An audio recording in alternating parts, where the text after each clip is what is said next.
Friends, welcome to our Sayali fashion designer channel आणि मी आहे सायली। तर तुम्हा सगळ्यांचं आपल्या आजच्या नवीन अशा छानशा व्हिडिओमध्ये मी मनापासून खूप खूप स्वागत करते। तर कसे आहात तुम्ही? नक्कीच मस्त आणि मजेत असणार आहे। आणि आज खरं तर मी तुमच्यासोबत खूप सुंदर अशी लेटेस्ट ट्रेंडिंग न्यू लुक मधली ब्लाउज डिझाईन शेअर करणार आहे। खरं तर ही जी काही ब्लाउज डिझाईन आहे यामुळे आपल्या साडीला आणि ब्लाउजला खूप सुंदर असं लुक येणार आहे। त्याचबरोबर मी तुम्हाला या ब्लाउज डिझाईनची संपूर्ण कटिंग आणि स्टिचिंग अतिशय सावकाश स्टेप बाय स्टेप आणि खूप काही महत्त्वाच्या टिप्स अँड ट्रिक्स सांगणार आहे, जेणेकरून तुम्हाला आपला आजचा हा व्हिडिओ बघून अशी छानशी ब्लाउज डिझाईन सहजच बनवता येईल। आणि खरं तर ना ही ब्लाउज डिझाईन इतकी मस्त आहे की यामुळे आपल्या साडीला खूप सुंदर असं लुक येणार आहे। तशी छानशी लेटेस्ट ट्रेंडिंग ब्लाउज डिझाईन तुम्ही नक्की ट्राय करून बघा। त्याचबरोबर ही जी काही डिझाईन आहे त्याची आयडिया तुम्ही तुमच्या कस्टमरला सुद्धा नक्कीच देऊ शकता। आय होप सो आजची ही डिझाईन तुम्हाला आणि तुमच्या कस्टमरला सुद्धा नक्कीच आवडेल। सो चला मग आता वेळ न घालवता आपण आपल्या आजच्या छानशा व्हिडिओला सुरुवात करूयात। आणि आपला आजचा हा व्हिडिओ तुम्ही स्किप न करता पूर्ण नक्की बघा, जेणेकरून तुम्हाला आपला आजचा हा व्हिडिओ बघून फक्त अशी डिझाईन बनवणंच नाही तर ती प्रॉपर फिनिशिंग सहित देखील कशी बनवावी तर हे सुद्धा नक्कीच लक्षात येईल। ठीक आहे, सो चला मग आता आपण स्टार्ट करूया। तर हे बघा, इथे तुम्ही बघू शकतात की ब्लाउज पीस खरं तर खूप सुंदर आहे आणि याचा ना छोटा काठ आपण इथे कट करून सेपरेट केलेला आहे। खरं तर याचा जो काही मोठा काठ आहे तर हा आपण बाही डिझाईनसाठी यूज करणार आहोत। सो छोट्या काठापासून बऱ्याचदा डिझाईन कशी बनवावी हे सुचत नाही, तर आज आपण खूप सुंदर अशी छोट्या काठापासून डिझाईन बनवणार आहोत। तर सगळ्यात आधी मी तुम्हाला या बॅक पार्टचं मेजरमेंट कसं आहे ते सांगते, म्हणजे तुम्हाला तुमच्या मापानुसार सहजच कटिंग स्टिचिंग करता येईल। तर हा जो काही ब्लाउज आहे तर या ब्लाउजची उंची आहे 12.5, 1 इंच मार्जिन, असं टोटल आपण इथे 13.5 इंचाला मार्किंग करून घेतलेली आहे। त्यानंतर आपण इथे 5.5 पूर्ण शोल्डर टाकलेला आहे आणि 2.5 इंच गळा रुंदी घेतलेली आहे। एवढेच नाही, त्याचा जो काही मुंडा आहे तर तो सुद्धा आपण इथे 5.5 इंचाचा घेतलेला आहे आणि 1.5 ला मार्किंग करून बॅक साईडच्या मुंड्याचा शेप सुद्धा दिलेला आहे। इथून घ्यायचा असतं छातीचा चौथा भाग अधिक 1.5 इंच किंवा 2 इंच मार्जिन। तर इथे आपण 1.5 इंच मार्जिन घेऊन टोटल 9.5 इंचाला मार्किंग करून हा बॅक पार्ट इथे कटिंग करून घेतला आहे। अस्तर आणि मेन फॅब्रिक असं दोन्ही बॅक पार्टचा ऑलरेडी आपण मार्किंग आणि कटिंग केलेली आहे। आणि आता आपल्याला गळ्याची जी काही मार्किंग आहे तर ती अस्तरच्या बॅक पार्टवर करायची आहे। सो इथून तुमचा जेवढा गळा असेल त्यामध्ये 1/2 इंच एक्स्ट्राचं मार्जिन ऍड करायचं आहे। तर मी इथे मार्किंग करून घेतली। त्यानंतर पुन्हा 2.5 इंच गळा रुंदीची सुद्धा आपल्याला इथे मार्किंग करून घ्यायची आहे आणि पट्टीच्या सहाय्याने आपल्याला हा बॉक्स ड्रॉ करायचा आहे। खरं तर ही आपली बेसिक स्टेप आहे। तुमचा गळा कुठलाही असो, सगळ्यात आधी ह्या पद्धतीने आपल्याला एक छोटासा बॉक्स हा ड्रॉ करावाच लागतो आणि यानंतर मग तुमचा जेवढा गळा असेल किंवा जो काही गळा असेल त्याची मार्किंग आपण खरं तर इथे करत असतो। आणि मार्किंग करताना बरोबर सेंटर पॉईंट वगैरे सगळं व्यवस्थित मॅच होणं खूप गरजेचं असतं। त्यामुळे मी इथे व्यवस्थित पुन्हा सगळं सेट करून घेतलं आणि त्यानंतर आता ना हा जो काही गळा आहे त्यासाठी आपल्याला इथून खाली 3 इंचाला एक मार्किंग करून घ्यायची आहे आणि हा पॉईंट सुद्धा आपल्याला इथे खरं तर मॅच करायचा आहे। अगदी मी फेंट सगळ्यात आधी एक मार्किंग करते, कारण की तो जास्त डीप पण व्हायला नको ना, यासाठी मग फेंट मार्किंग केली आणि त्यानंतर आपण इथे हा मॅच करूयात या पद्धतीने। ठीक आहे, आता मला असं वाटतं की किंचितसा हा डीप होतोय, त्यामुळे थोडासा आपण आता हा बघा बाहेरच्या साईडने घेऊयात, म्हणजे थोडासा आतल्या साईडने म्हटलं तरी चालेल या पद्धतीने। ठीक आहे, आणि आता ही आपली मार्किंग परफेक्ट झालेली आहे। सो मी पुन्हा चॉकने ती थोडीशी डार्क करते, जेणेकरून व्हिडिओमध्ये तुमच्या लक्षात येईल की आपली फायनल जी काही मार्किंग आहे तर ती कुठली आहे। त्यामुळे मग मी चॉक पण थोडासा वेगळा घेतला, जेणेकरून तुमच्या ते इझिली लक्षात यावं यासाठी। आणि ही आपली परफेक्ट मार्किंग गळ्याची इथे खरं तर करून झालेली आहे। ठीक आहे, सो आता जी काही मार्किंग केलेली आहे ना एक्झॅक्टली त्यावरच आपल्याला कटिंग करून घ्यायची आहे। पण कुठे साईडचं तर काही कट करायचं नाहीये, फक्त मधला जो काही गळ्याचा शेप आहे ना तर तोच कट करायचा आहे। सो बघा, मग इथून आता कटिंगला सुरुवात केलेली आहे आपण, तर ती फक्त बघा या कोपऱ्यापर्यंत, म्हणजे हा जो काही कॉर्नर आहे ना तिथपर्यंतच करायची आहे।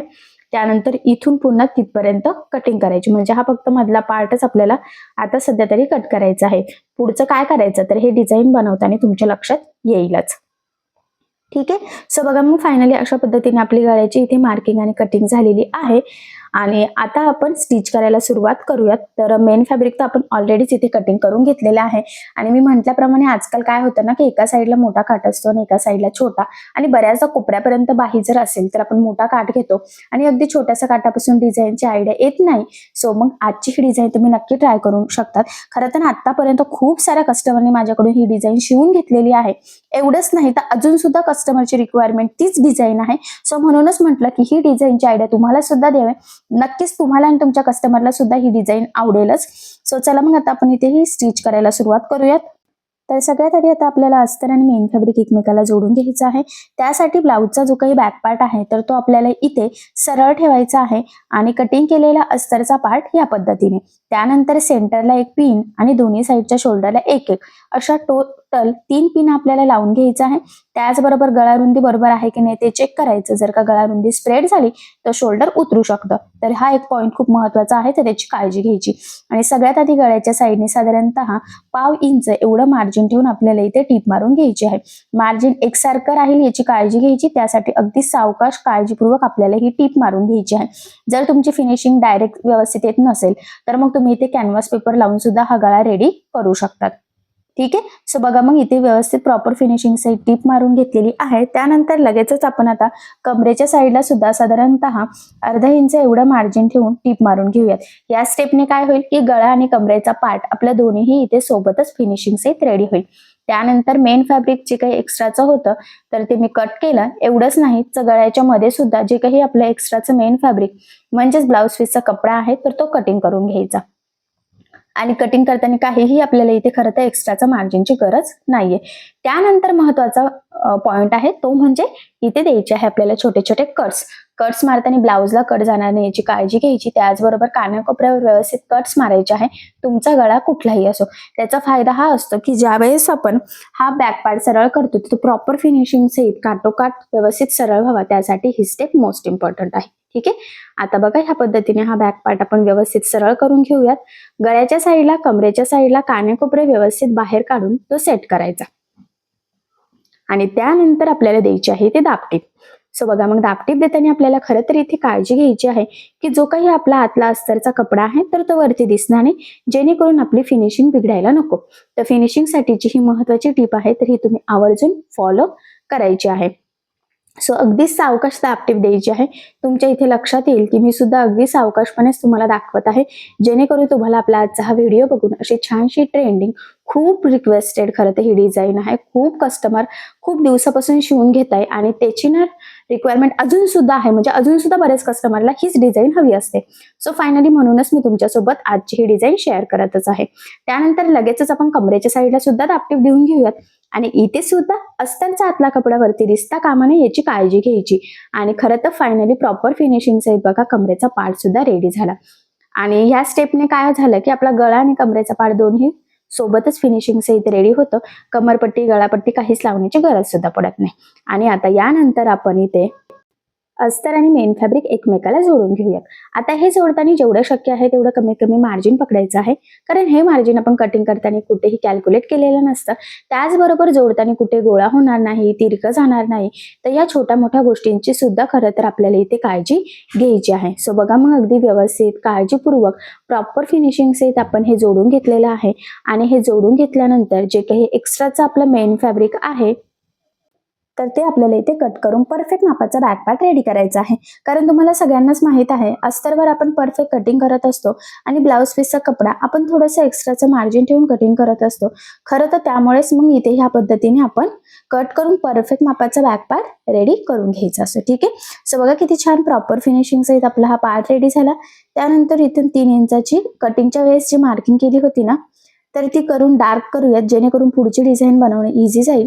आता ही मार्किंग केल्यानंतर ती ह्या पद्धतीने फोल्ड करून अलगद प्रेस करायचं, म्हणजे एकच मार्किंग दुसऱ्या साईडला होईल आणि आपल्या दोन्ही साईडने एकाच लेवलमध्ये व्यवस्थित डिझाईन होईल. कमी जास्त तिरकी वगैरे व्हायला नको खरं तर यासाठी. ठीक आहे. सो बघा मग या पद्धतीने आपला हा पार्ट इथे फायनली रेडी झालेला आहे. आणि त्यानंतर आता जो काही आपला छोटासा काट आहे तर तो इथे मी घेतला, तो ह्या पद्धतीने फोल्ड करायचा आहे. जो काही आपला प्लेन साईडचा पार्ट होता ना तो, आणि तो प्लेन फोल्ड करून टीप मारून घ्यायचा आहे. खरं तर आपल्याला हा काठ दोन्ही साईडने प्रॉपर फिनिशिंग सहित रेडी करायचा आहे. सो बघा मग इथे व्यवस्थित असं टीप मारून घेतलेली आहे. एका साईडने टीप मारून झाल्यानंतर दुसऱ्या साईडने सुद्धा बघा मी कटिंग करतानाच ना थोडासा ब्लाऊजचा कपडा ठेवला होता, जेणेकरून आपल्याला ते फोल्ड करता यावा आणि काठ पण आपल्याला कमी पडायला नको यासाठी, कारण तिथून धागे निघू शकतात ना. त्यामुळे मग हा काठ प्रॉपर आधीच रेडी करणं सुद्धा तितकंच गरजेचं आहे. सो बघा मग फायनली आपण दोन्ही साईडने टीप मारून आपला हा जो काही छोटासा छानसा काठ आहे तर तो प्रॉपर फिनिशिंग सहित रेडी करून घेतलेलं आहे. आता साईडनी जर का ते कमी जास्त असेल तर ते कट करून सरळ करून घ्यायचं आहे. आणि आता हा तयार केलेला जो काही काट आहे तर तो आपण इथे बॅकपार्टला लावायला सुरुवात करूयात.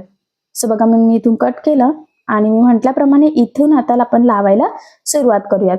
सो बघा इथून स्टार्टिंगला मी थोडंसं फोल्ड केलेलं आहे आणि ना थोडं जास्तच फोल्ड केलं कारण की क्रॉसमध्ये ते थोडंसं स्प्रेड झालं पाहिजे. आणि आता इथे छोट्या छोट्या प्लेट्स टाकत टाकत आपल्याला हा काट इथे लावून घ्यायचा आहे. फक्त गळ्याचा जो काही मधला पार्ट आहे ना गोलाकार शेप, तिथेच हा पॉइंट इथे खूप इम्पॉर्टंट आहे. सो बघा मग अगदी व्यवस्थित सावकाश काळजीपूर्वक आपल्याला खरं तर इथे छोट्या छोट्या प्लेट्स टाकायच्या आहेत. तुमच्याकडे किती काट अवेलेबल आहे त्यावर डिपेंड आहे की तुम्ही जे काही प्लेट्स आहेत तर त्या जवळजवळ टाकायच्या आहे की लांब लांब टाकायच्या आहे. जवळ टाका किंवा लांब टाका, फक्त एक पॉइंट इथे खूप इम्पॉर्टंट आहे, तो म्हणजे त्या प्लेट्स मधला डिस्टन्स सेम राहू द्या जेणेकरून आपली फिनिशिंग बिघडायला नको. सो मी सुद्धा त्याचीच काळजी घेतली, तिथे छोट्या छोट्या प्लेट्स टाकून घेत आहे. तर बघा ते एका पॉइंट पासून सुरू केल्यानंतर जो काही आपला मार्किंगचा पार्ट आहे ना दुसऱ्या साईडचा गोलाकार, तर तिथपर्यंत आपल्याला ह्या प्लेट्स टाकायचे आहे. परत थोडासा काट माझा इथे उरलेला आहे, असं मी तो कट करून घेईल. आणि बघा इथपर्यंत आल्यानंतर आता आपल्याला हे फिरून व्यवस्थित इथे गोलाकार टीप मारायची आहे जी आपण मार्किंग केलेली होती ना तिथे. आणि ह्या जे काही प्लेट्स आहेत तर ह्या खालच्या साईडला सुद्धा सेट करत करत आता आपल्याला इथे टीप मारून घ्यायची आहे. खालच्या साईडला सेट करताना त्या थोड्याशा स्प्रेड होऊ शकतात वरच्यापेक्षा, कारण की खालचा गोलाकार जो काही भाग आहे तर तो जास्त ब्रॉड आहे आतल्यापेक्षा. त्यामुळे मग प्लेट्स व्यवस्थित आधीच टाकायच्या जेणेकरून त्या प्लेट्स खाली स्प्रेड झाल्यावर सुद्धा कमी पडायला नको यासाठी. ठीक आहे. आणि बघा इथे जी काही मार्किंग होती तिथपर्यंत बरोबर आपल्या ह्या प्लेट्स व्यवस्थित सेट झालेल्या आहे. आणि फायनली आपण व्यवस्थित टीप मारून पॅक केलेला आहे. आता हे जे काही एक्स्ट्राचा काठ होता किंचितचा तो मी ते कट करून घेतलेला आहे. ठीक आहे. सो या पद्धतीने एकदम छान प्रॉपर फिनिशिंग सहित आपण ते लावून घेतलं. त्यानंतर इथे आपल्याला आता छोटेसे त्रिकोण रेडी करून घ्यायचे आहेत. तर हे जे काही त्रिकोण आहेत तर हे आपल्याला अगदी छोटे छोटे बनवायचे आहे. तर गळ्याचा मधला जो काही मेन फॅब्रिक होता ना खरं तर त्याचाच कपडा मी इथे घेतलेला आहे. अगदी 1.5 बाय 1.5 इंच किंवा 2 बाय 2 इंचाचे हे बनवायचे आहे.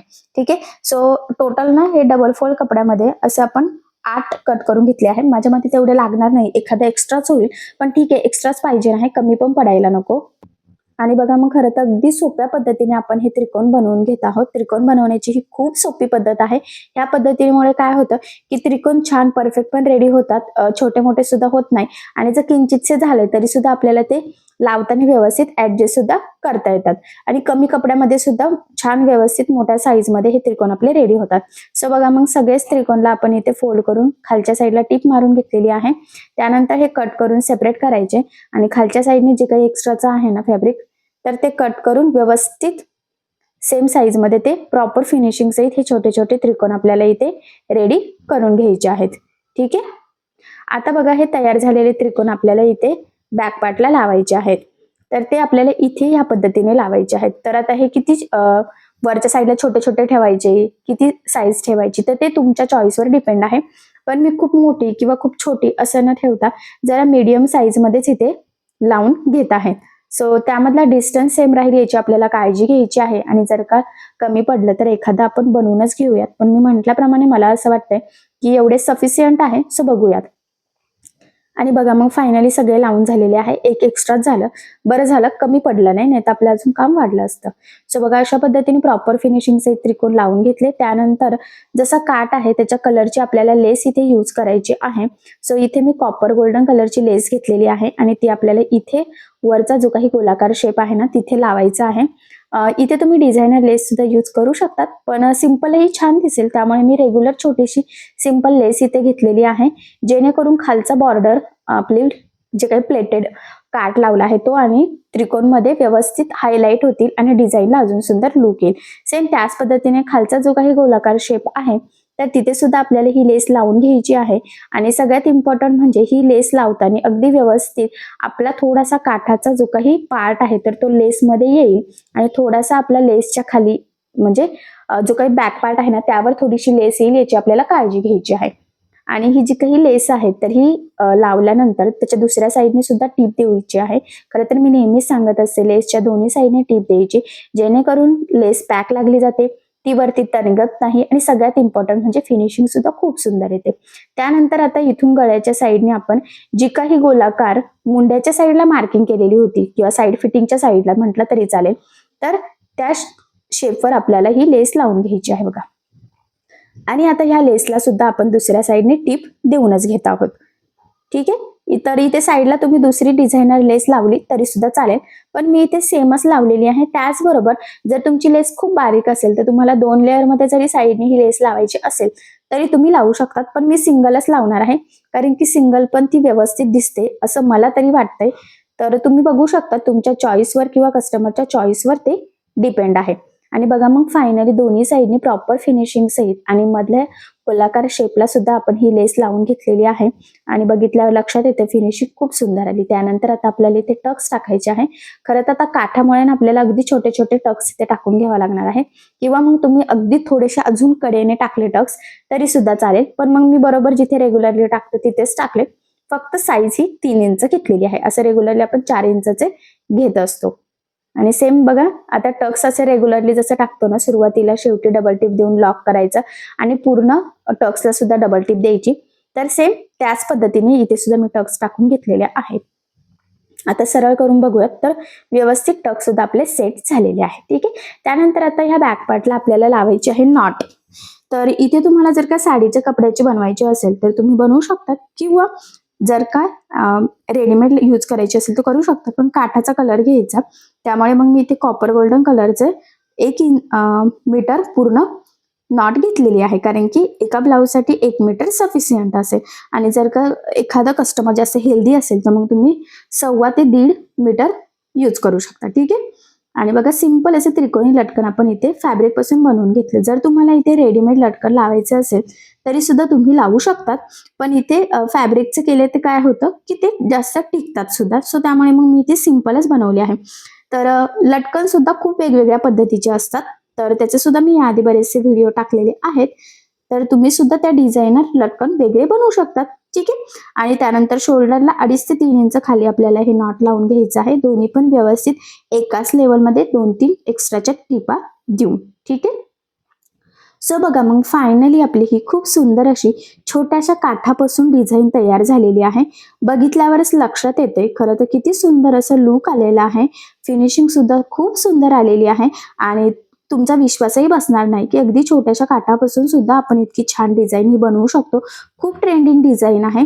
या डिझाईनमुळे साडीला आणि ब्लाऊजला खूप सुंदर असं लुक येतं. सगळ्यात इम्पॉर्टंट म्हणजे याची पद्धत खूप सोपी आहे. इथे तुम्हाला पॅचेस वगैरे काहीही बनवायचे नाहीये, फक्त काठ यूज केलेला आहे आणि छोटेसे त्रिकोण आपण इथे खरं तर बनवून घेतलं आणि त्या दोन्हींच्या कॉम्बिनेशनमुळे ही डिझाईन अजूनच उठून दिसते. खरं तर ही डिझाईन माझ्याकडे खूप 1-2 वर्षापासून कस्टमर शिवून घेत आहे आणि अजून सुद्धा ह्या जी काही डिझाईन आहे ना, तर त्या कस्टमरची रिक्वायरमेंट ह्या डिझाईनसाठी आहेच. बऱ्याच कस्टमरला वाटतंच की ही डिझाईन बनवून घ्यावा आणि ह्या डिझाईनमुळे ब्लाऊज खूप सुंदर दिसतो. सो अशी जर डिझाईन तुम्ही अजून बनवली नसेल तर नक्की बनवा. अगदी सोपी पद्धत आहे आणि बायचान्स जर तुम्ही कुणी नवीन शिकत असाल तर तुम्हाला तर ही डिझाईन बनवणं खूप सोपं जाईल, कारण की कुठल्याही पद्धतीचा इथे आपण पॅच बनवलेला नाहीये. त्याचबरोबर कुठेही आपण ते म्हणतो ना आपण की जे काही आपण कॅनव्हास पेपर वगैरे यूज करतो तर तसं काहीच केलेलं नाही. अगदी सोपी पद्धतीची ही डिझाईन आहे. सो ही डिझाईन तुम्ही नक्की ट्राय करून बघा. आय होप सो तुम्हाला आणि तुमच्या कस्टमरला सुद्धा आपली आजची ही छानशी डिझाईन नक्कीच आवडेल. सो बघा मग फायनली खूप सुंदर अशी न्यू लुक मधली लेटेस्ट ट्रेंडिंग छान अशी ब्लाउज डिझाईन आपली फायनली रेडी झालेली आहे. ऍक्च्युली बघितल्यावर सुद्धा लक्षात येते की किती सुंदर अशी फिनिशिंग आलेली आहे. सो ह्या पद्धतीने तुम्ही नक्कीच स्टिच करून बघा, नक्कीच तुम्हाला जमेल. पण जर तुम्हाला यामध्ये काही प्रॉब्लेम येत असेल तर मला कमेंट करून नक्कीच कळवा. मी तुमच्या प्रश्नाचे उत्तर देण्याचा नक्कीच प्रयत्न करेन. ठीक आहे, सो चला मग आता आपण आपला आजचा छानसा व्हिडिओ इथेच थांबूयात आणि तुम्हाला आपला आजचा व्हिडिओ कसा वाटला हे मला कमेंट करून नक्की कळवा. त्याचबरोबर आपला व्हिडिओ आवडला असेल व्हिडिओला लाईक करायला विसरू नका आणि असेच नवनवीन छानसे व्हिडिओज बघण्यासाठी आपल्या सायली फॅशन डिझायनर या चॅनलला सबस्क्राईब करा आणि ज्या वेळेस तुम्ही सबस्क्राईब कराल त्यावेळेस त्यासमोरील बेल आयकॉन ही नक्की प्रेस करा. त्यामुळे काय होईल, जेव्हा मी नवीन व्हिडिओज टाकेल त्याचं नोटिफिकेशन तुम्हाला तुमच्या मोबाईलवर येईल. ठीक आहे, सो चला मग भेटूया पुन्हा नवीन अशा छानशा व्हिडिओमध्ये. तोपर्यंत टेक केअर, काळजी घ्या आणि आपला आजचा व्हिडिओ शेवटपर्यंत पूर्ण बघितल्याबद्दल thank you so much. Bye bye.